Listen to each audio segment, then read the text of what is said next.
안녕하세요. 자본주의 따라쟁이입니다. 오늘 두 번째 영상이네요. 오늘 이제 두 번째 영상에서 해드릴 이야기는 우리 일상생활에서 내 삶에서 일어나고 있는 돈의 흐름에 관한 이야기를 좀 해볼까 해요. 일단 먼저 결론부터 딱 잡고 들어가면 돈의 흐름은 세 가지가 있어요. 세 가지. 내 주머니에서 나가는 돈이 있고 내 주머니로 들어오는 돈이 있어요. 그리고 불어나는 돈이 있어요. 이 불어나는 돈은 주식이나 아니면 부동산을 통해서 내 노동력을 투입하지 않고 그냥 불려주는 거, 불어나는 돈을 의미를 합니다. 재테크 소득이라고도 얘기를 하죠.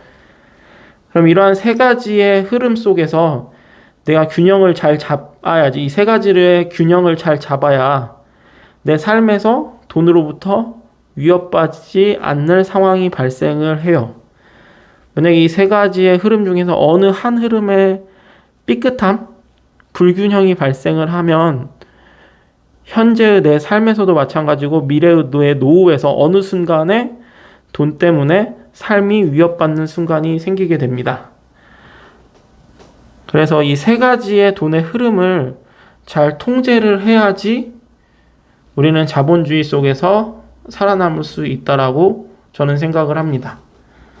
그럼 이제 하나씩 설명을 드리면 나가는 돈 같은 경우는 소비를 의미를 합니다. 우리가 물건을 사거나 식당에서 밥을 먹거나 내 주머니에서 나가는 돈을 얘기를 한다라고 했죠. 그래서 소비를 얘기를 하고요. 그리고 들어오는 돈 같은 경우는 소득 또는 수입을 의미를 합니다. 대표적으로 직장인들 같은 경우는 한 달에 한 번씩 회사에서 주는 월급을 이야기를 하죠.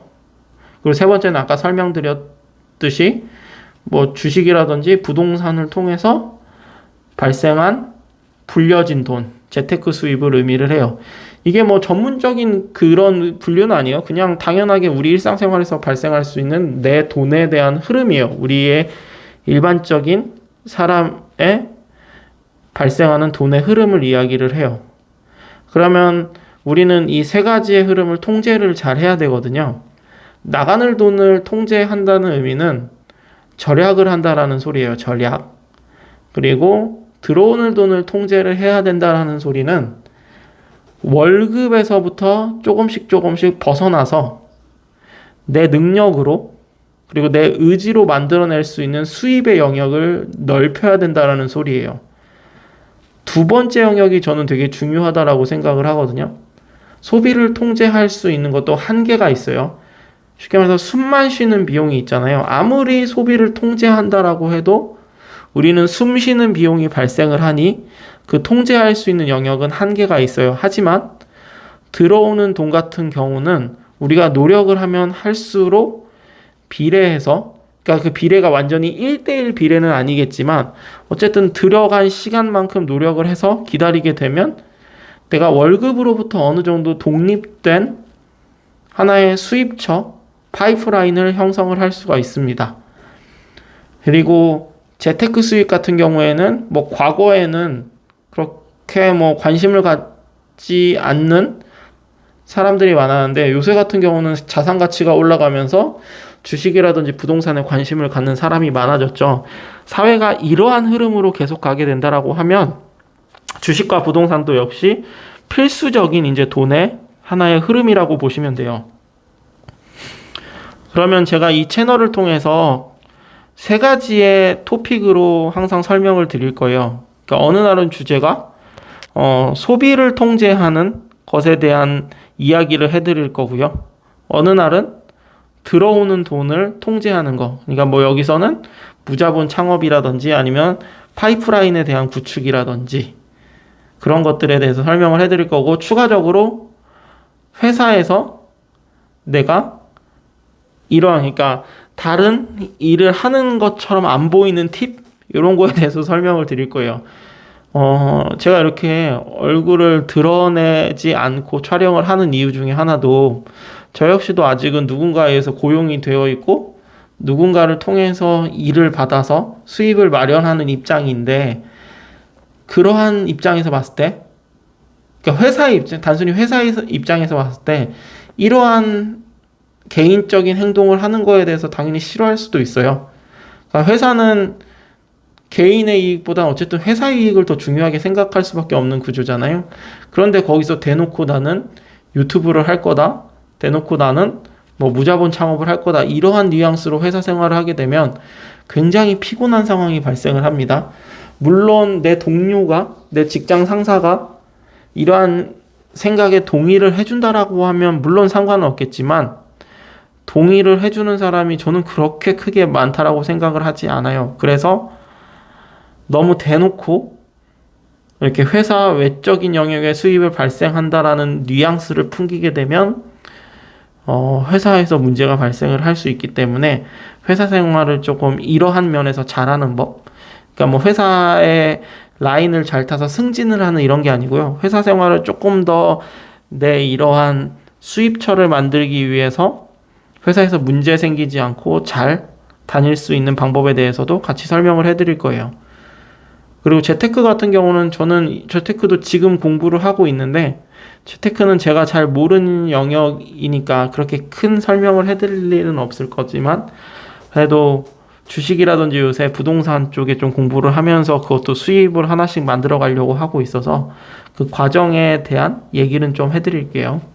그래서 제 채널에서는 이렇게 크게 돈의 흐름에 관한 이야기 3가지를 해드릴 거예요.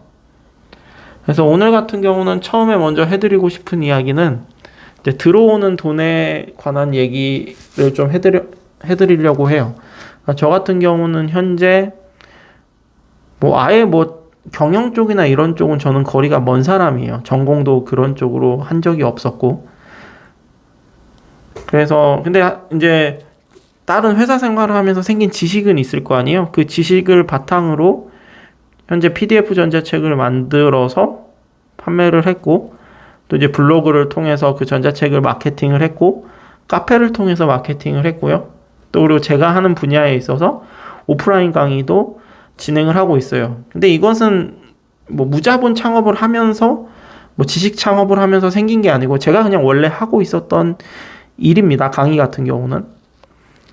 근데 이제 어느 날 이렇게 회사를 다니고 강의를 하다 보니 생각이 난 게 뭐였냐면, 다 이제 고용되는 입장에서 저는 일을 해봤었거든요. 9년 동안. 근데 어느 날 만약에 오너가 나는 돈을 많이 벌었으니 그냥 내일부터 회사 안 할래, 그냥 나는 이제 다 해외로 이사 갈래, 해외로 이민 갈래 해서 회사 문을 닫았어요. 그럼 나는 아무리 직장 생활을 열정 있고 열심히 했다 한들 갑자기 수입이 끊기게 되는 상황이 발생을 하겠죠. 근데 요새 같은 시대에 내 수입이 끊긴다라고 생각을 하면, 그리고 당장 다음 달부터 대출금을 못 낼 생각을 하면 정말 머리가 아파지잖아요. 신용불량자가 될 것이고, 내 통장은 은행으로부터 차압을 당해서 돈도 마음대로 못 쓸 것이고, 이렇게 한 번에 훅 갈 수 있는 시스템이에요, 요새 같은 경우는. 그래서 그러한 생각을 하다 보니 이제는 이 월급 말고 내 영역에서의 내 수입을 좀 만들어 봐야겠다라고 생각을 해서 블로그라든지 카페를 시작을 하게 되었어요. 근데 저 역시도 당연히 아예 이쪽 분야가 아니기 때문에 이제 돈을 주고 강의를 시청을 했고, 그다음에 책도 엄청 샀어요. 책도 거의 한 진짜 30-40만 원치 샀고, 강의도 한 100만 원? 150만 원 정도 된 것 같은데 그 정도를 지불을 하고 들었어요. 근데 거기서 이제 이렇게 해라라고 해서 정말 이제 잠 안 자고, 잠자는 시간 잠 안 자는 건 아니고 잠자는 시간 좀 줄여가고, 주말에 이제 보통 뭐 게임하거나 막 이런 시간들이 많았는데 그런 시간 좀 줄이면서 해봤는데, 그러한 강의나 책 속에서 말하는 정도의 목표치까지는 당연히 가지 못했어요. 근데 참 허탈했던 거, 좀 그런 건 뭐였냐면, 그러니까 인터넷상에는 뭐 월 1,000만 원, 그다음에 연봉 1억인 사람들이 너무나도 많다라는 소리예요. 근데 제 주변에는 많진 않아요. 근데 인터넷 무자본 창업에 대해서 관심을 가지게 되고 이제 그러한 관련 글들을 찾다 보면 뭐 월 1,000만 원을 못 버는 게 되게 좀 바보 같은 사람 아닌가? 약간 요런 뉘앙스의 글들이 정말 많았었거든요. 네, 그래서 저도 더 열심히 하게 됐고, 근데 하지만 그 정도까지는 되진 않더라고요, 아직은. 물론 뭐 PDF 전자책을 팔아서 그 달에 수입이 300만 원이 난 적도 있었고, 그다음에 둘째 달이 뭐 350 이렇게 난 적도 있었는데, 그게 중요한 게 뭐냐면 꾸준한 거거든요. 그러니까 그 달에 월 1,000만 원을 벌었을 수는 있겠죠. PDF 전자책을 만들어서 판 첫 달에는. 근데 그게 이제 그 다음 달, 그 다다음 달도 이어지냐의 문제기도 하거든요. 그래서 생각보다 강의에서 얘기했듯이 그렇게 쉽지만은 않다. 그런 뭐 무자본 창업 강의에서 얘기했듯이 그렇게 월 1,000만 원이 쉽지는 않다라는 얘기를 좀 해드리고 싶어요. 근데 하지만 뭐 월 1,000원 아니더라도 회사 다니면서 뭐 PDF 전자책으로 뭐 월 50만 원, 월 100만 원 정도만 돼도 저는 그래도 괜찮다라고 생각을 하거든요. 그걸 통해서 더 발전시킬 수 있는 거고. 그래서 이제 아무래도 이쪽 분야에 들어오신 분들 같은 경우는 강의를 듣고 또는 유튜브를 듣고 너무나도 시작할 때 큰 기대를 하지 않았으면 좋겠다 라고 하는 게 제 이야기입니다. 물론 능력 좋거나 기본적인 베이스가 있다라고 하면 뭐 진짜 며칠에서 월 1,000만 원 벌 수도 있겠죠. 꾸준히 월 1,000만 원 벌 수도 있겠지만 대다수의 평범한 사람들은 그렇지 않을 가능성이 높다. 그래서 나는 그냥 어쨌든 그 정도가 될 때까지 뭐 몇 년은 해야 될 수도 있다라는 생각을 가지고 이 분야에 입문을 하시는 게 저는 좋다라고 생각을 합니다. 그래서 큰 기대는 하지 말고 일단 실패를 가정을 하고 시작을 하는 게 정신건강에 좋다라는 이야기를 드리고 싶어요. 그래서 오늘 이야기는 여기까지예요. 오늘은 그래서 뭐 돈의 흐름에 관한 이야기를 좀 해봤고, 그리고 이제 들어오는 돈에 대한 통제에 관한 무언가를 할 때 내가 무자본 창업이든 어쨌든 회사 밖에서의 추가적인 수입을 만들고자 하는 무언가를 할 때 좌절하지 말라라는 이야기를 좀 해드리고 싶었어요. 그래서 오늘 영상은 여기까지 할 거고 모두 즐거운 하루 되셨으면 좋겠습니다.